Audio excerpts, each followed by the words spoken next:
I titled today's mind map, Never Conform, Think for Yourself. Inspired by Romans 12:2. Do not conform to the pattern of this world, but be transformed by the renewing of your mind.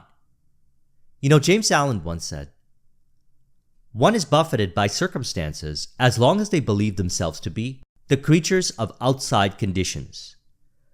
But when they realize that they are a creative power, and that they may command the hidden soil and seeds of their being, out of which circumstances grow, they become the rightful master of themselves.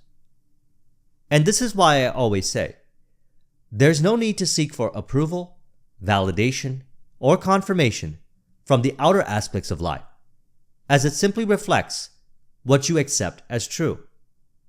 Seeking for those externally could set a person up for over-identification to the world of appearances, causing suffering and causing repetitive cycles of those related circumstances. It is over-identification to the outer aspects of life that causes a person to unnecessarily look for approval, validation, or confirmation. You don't truly need those things to prove that you already are all that you desire to be. Let the world of appearances be. You already have all that you desire. All validation, approval, and confirmation is found within. Thus, you are complete and ideal now. To acknowledge this truth is to go meta to the conditioning, which causes the buffeting, as he says, of circumstances to cease. Now we can also get specific in regards to whatever undesirable circumstance, which one may associate to relationships, for example, in any shape or form, by seeing it as only playing out to reveal what was once subconsciously identified with so it can be released. A reflection as to where the unnecessary control is occurring. This is what circumstance is by definition. A condition or event accompanying conditioning, which is only a belief, a condition, a form of control. Now, so much conditioning in relationships was formed as protective mechanisms, whether it was helpful or not, which play out automatically as these circumstances. That's what this world of appearances is. Conditioned consciousness reflected. And in this regard, reflected in and as our relationships to reveal any unnecessary conditioning that you have all the power to release now. See, the power of awareness is being applied all the time. And by this I mean by what we accept as true of what we are observing now. This is intention, what we are feeling as real now. Even what we feel as real now about what occurred in the past, or what we think feelingly that may happen in the future in relationships, is still what we are feeling as reality now in relationships. That is precisely how the unseen power that animates all is being conditioned in relationships. It is the power of awareness doing it all, as in you are aware, and you are aware of what you feel as real in regards to circumstances.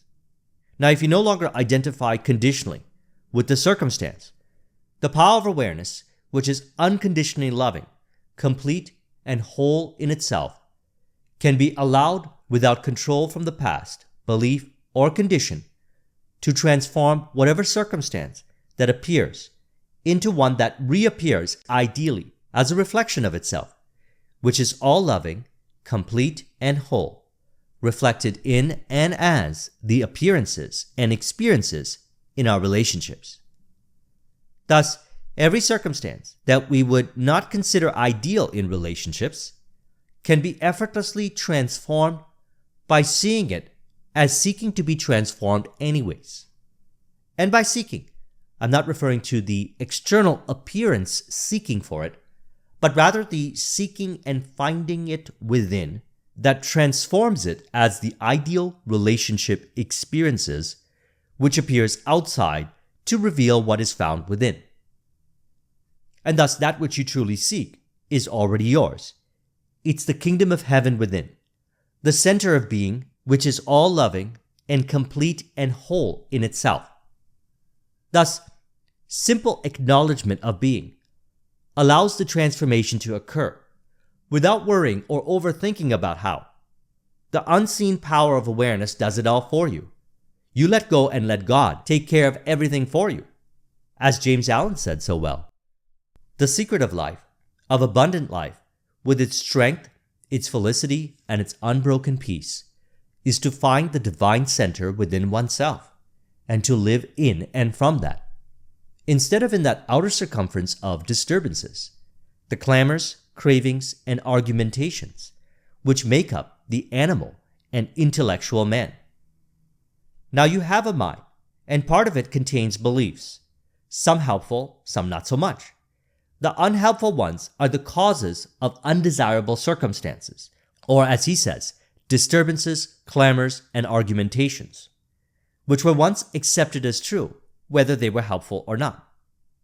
The unnecessary ones only reflect as circumstances to be released by simply not persisting in them, by observing without reacting, which means acknowledging that you are that which is aware of the thoughts and emotions in relation to that belief that reflects as circumstances. This is how we live in and from the divine center, which is already whole and complete and unconditional. And from there, everything happens automatically and ideally. The unconditional observer of it all, your true essence. And from this premise, you can easily let the related thoughts and emotions to the beliefs be without identifying with them, which releases identification to the related beliefs, and then the corresponding circumstances change via the power of awareness. This in alchemy is referred to as performing the alchemical great work, the art of transmutation, the observed appearing to be transformed by the observer to reflect love, the true essence which plays out in and as the relationships accordingly, in various shapes and forms. Now, the part where he says, believed to be the creature of outside conditions. Why would this be the case?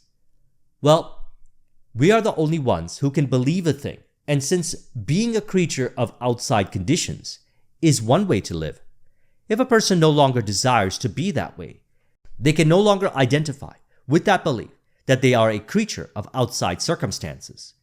A shift of consciousness then occurs, where a person no longer blindly conforms to the patterns of the past, and then whatever circumstance that appears becomes sort of like a fun play to reimagine it differently, so it appears accordingly, or they no longer identify with that circumstance so it changes seemingly on its own, as mentioned, whatever they like. So then one had believed themselves to be a creature of outside conditions because they had experiences in their lives in which, through their own interpretation in relation to the experience, as they are the only suggester and suggestee inside, believed themselves to be a creature of outside condition in that regard. And if this continues, they could experience excessive seeking for external approval, validation, or confirmation, and appearing to be slaves to these cycles of occurrences. This is why I say, do not conform, think for yourself. Like, for example, in relationships. If relationships transition in any shape or form, one might conclude that they are not loved, not complete, lacking something. These are all conditions imposed upon consciousness, which are simply not true, as consciousness is all, and thus truly unconditionally loving. So thus, what is true about conditioning lack of love? When we can affirm love, lack of love is a made-up condition. Affirm love, as in Philippians 4:8. Finally, brethren, whatsoever things are true, whatsoever things are honest, whatsoever things are just, whatsoever things are pure, whatsoever things are lovely, whatsoever things are of good report, if there be any virtue, and if there be any praise, think on these things. And always remember, if you desire, you already have it. As Neville Goddard said, to desire a state is to have it by fulfilling it inside. Like, I have it. That's the way it is. Not fulfilling it inside could lead to unnecessary suffering by means of seeking for external approval, validation, or confirmation to seemingly prove that you have it and you don't externally need them, as that could lead to forming an identity around unnecessarily seeking externally for them. As I always say, you don't need proof, you already have it. Everything happens automatically and ideally by yielding completely to the power within you. This is important to keep into consideration in relationships. For if it is kept into consideration, Circumstances that seem to appear as lack or not complete, not love, cannot occur. How can it be so if that is not how consciousness is conditioned? And I'm speaking from experience. I've had both scenarios play out, one of acknowledging completion and one of believing lack, and the related experiences that followed played out to match. This is because consciousness is complete and whole already, and if we accept it that way, it plays out that way. Consciousness is unconditionally loving to the point where we get to choose how it plays out. Thus, we're adding the conditions. And that's why a suggestion is given, to choose love, because consciousness is unconditional in love. And to be that way is to truly know consciousness. Now, at this point, I'd like to go broader, which still includes relationships. So I often see the question, is it best to always have a vision, as in be clear of what it looks like in imagination? And I say, I always have clear visions in my imagination. And I also go by the inner feeling, which is also being oriented ideally, like an image of being how I truly desire to be in areas of my life, even if I don't put it into words or visual imagery. I still know the feeling, and I remain in that feeling, and whatever shows up that I love matches that feeling.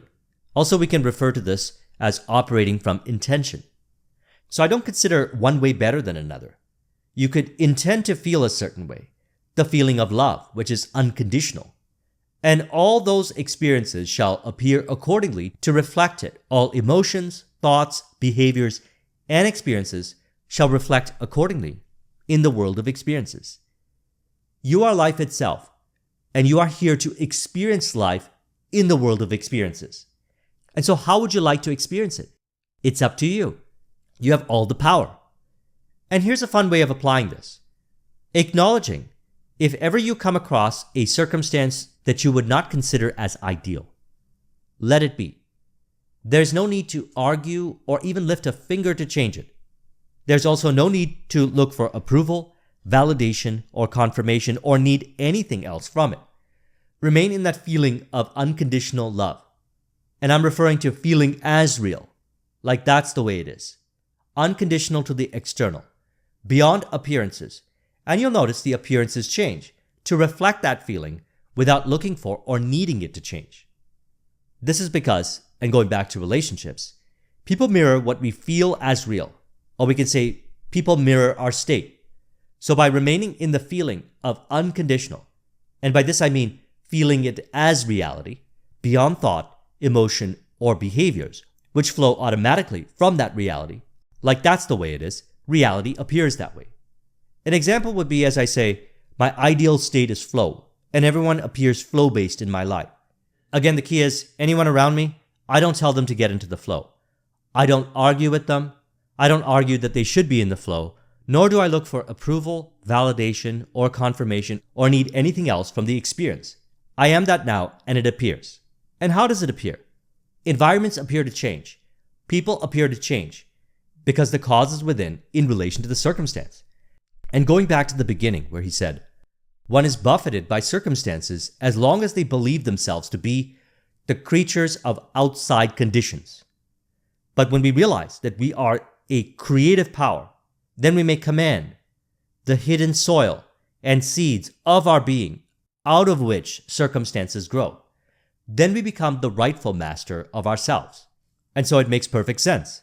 It is the feeling of already being now, all that you desire to be, which is the cause substance of all that appears ideally. And so we choose how the power appears outside. As I always say in my Flow series, which I'll link to in the description, and I teach this to all my clients, in sales, leadership, and even when they ask me about personal relationships, when it comes to anything that appears outside that restricts flow. It could appear outside, but it is not the cause, which was brought to awareness outside, to which when released inside, the appearances no longer show up as a flow restrictor. It's transmuted into a flow enhancer. So now, as mentioned, over-identification to the world of experiences is the root cause of suffering when it comes to circumstances in any shape or form. If they seem to appear to deny you, which is not true, I see it as they show up so they can be released. And by released, I'm referring to the corresponding belief in mind looking to be released. They simply show up to bring awareness to this corresponding belief looking to be released, like a flow restrictor or any belief looking to be released. And once they are released, they do not appear. And I mean truly released, not pretending, because consciousness is reality. The world is an outpicturing of it. This is a spiritual view of reality, granted, and for good reason. Spirit is where all the power is. It is spirit that animates the world, and you are spirit. And being such, you have access to infinite intelligence, which you receive within, that gives you all the answers to your questions if asked within, while appearing externally to rearrange all in its all-wise and all-loving ways in mutual harmony with all. We simply allow it to happen by releasing the unnecessary controlling beliefs. So this stated, this world of experiences appears to transform in correspondence with your inner feeling. That's all I do in relationships. There's no desire in changing others. When we get to the root of the desire, the true desire from the heart is to affirm lovingly of self, and this world reflects that affirmation of the acknowledgement within. I don't look for proof or validation in this world, as James Allen once said. We evolve outward to the periphery of complexity, and then involve backward to the central simplicity. We then begin to unfold within, and as we unfold ourselves, we enfold the universe. So thus we can see undesirable circumstances as symbols of unnecessary complexity, and there's no shame or condemnation in that, as you are truly beyond shame and condemnation. And so you choose to accept yourself that way. You are ideal and unconditionally loving now. By remaining in that ideal feeling as reality, in relation to the appearances of the circumstances, it transforms. So in conclusion, the circumstance that seems to hold one back from being how they truly desire to be actually doesn't. It is the belief identified with in mind that causes it to appear that way. Once the belief has been released, the circumstance transforms or disappears. It is helpful then to not be overly identified with this world of experiences. It waxes, it wanes, yet what remains eternal is your awareness of being. By simply meditating on this, which is really simple acknowledgement, unnecessary identification to the world of experiences, which includes in this regard, undesirable circumstances, are released, and you're aware now of appearing to be how you truly desire to be.